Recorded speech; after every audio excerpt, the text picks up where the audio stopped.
शाम का 6 बजे का समय था। छत्तीसगढ़ के बिलासपुर शहर का वाक़या है। सरिता श्रीवास्तव, जिनका अपने पति से अनबन रहता था और अपने बेटे ओम को लेकर के, जिसकी उम्र 15-16 साल की थी, अलग रह रही थी। अचानक डोरबेल बजती है और सरिता श्रीवास्तव जैसे ही गेट खोलती हैं तो 25-30 साल की एक अधेड़ युवती गेट पर खड़ी थी और देख करके अभिवादन करती है। कहती है, मैम मेरा नाम आराधना है, ओम जो आपका बेटा है मैं उसकी टीचर हूँ, क्या वो घर पर है? मैं इधर से निकल रही थी तो सोचा मिलती चलूँ।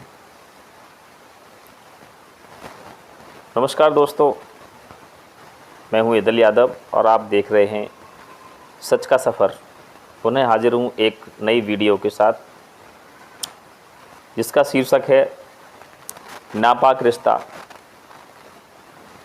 अपवित्र संबंध अर्थात अवैध संबंध।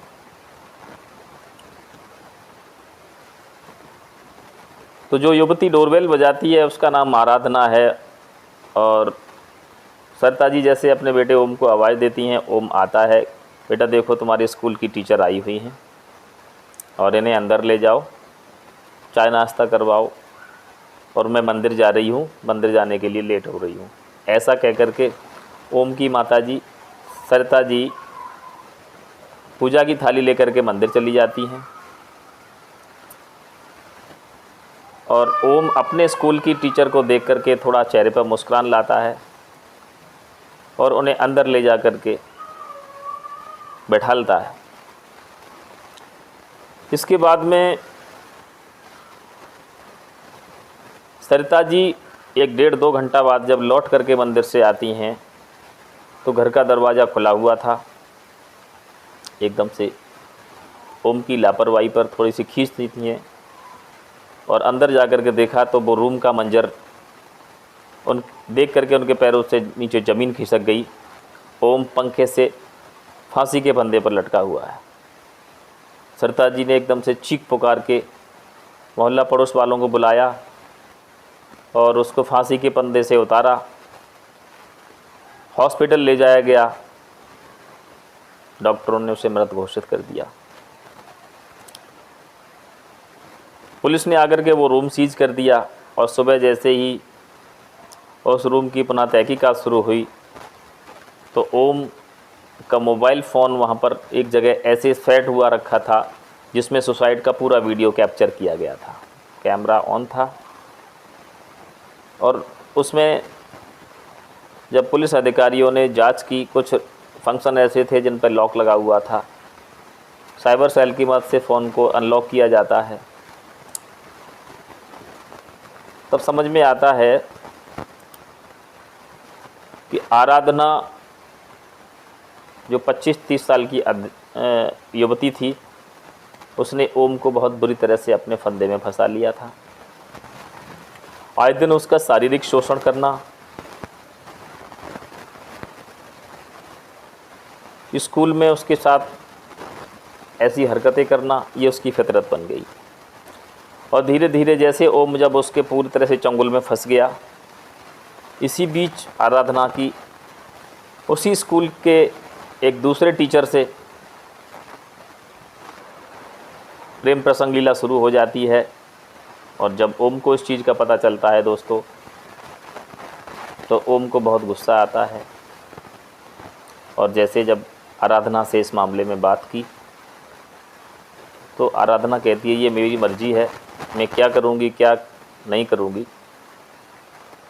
नंबर ओम का ब्लॉक कर दिया जाता है। जब उसकी मर्ज़ी होती है अनब्लॉक करके उससे बात करती है। कहने का मतलब मेंटली टॉर्चर उसको करने लगी। और एक मोड़ वो आ गया कि ओम ने अपने ही रूम में तंग आ करके आत्महत्या कर ली।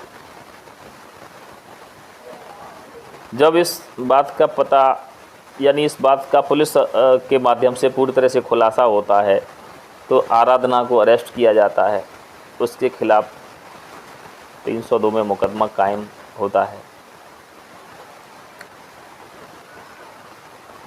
एक हंसता खेलता परिवार अवैध संबंध की भेंट चढ़ गया। दोस्तों, इस कहानी को आप तक पहुंचाने का मेरा उद्देश्य मात्र यही है कि हमें अपने बच्चों पर, बेटी हो अथवा बेटा, उनकी हर एक्टिविटीज़ पर हमें इस तरीके से नज़र रखनी है कि हमारे बच्चे को कहीं कोई ब्लैकमेल तो नहीं कर रहा है। चाहे वो किसी तरह की ब्लैकमेलिंग हो सकती है। अपने बच्चों के साथ इतना फ्रेंडली रहिएगा, ऐसे मित्रवत संबंध रखिएगा कि उन्हें अपनी बात अपने ही पेरेंट्स से कहने में किसी तरह का कोई संकोच ना हो। काश सरिता श्रीवास्तव ने अपने बेटे के साथ या उसकी हर चीज़ पर इस तरीके से नज़र रखी होती, तो जहाँ तक मेरा अंदाज़ है, ये गुरु शिष्य का रिश्ता जो आराधना और ओम के बीच में था,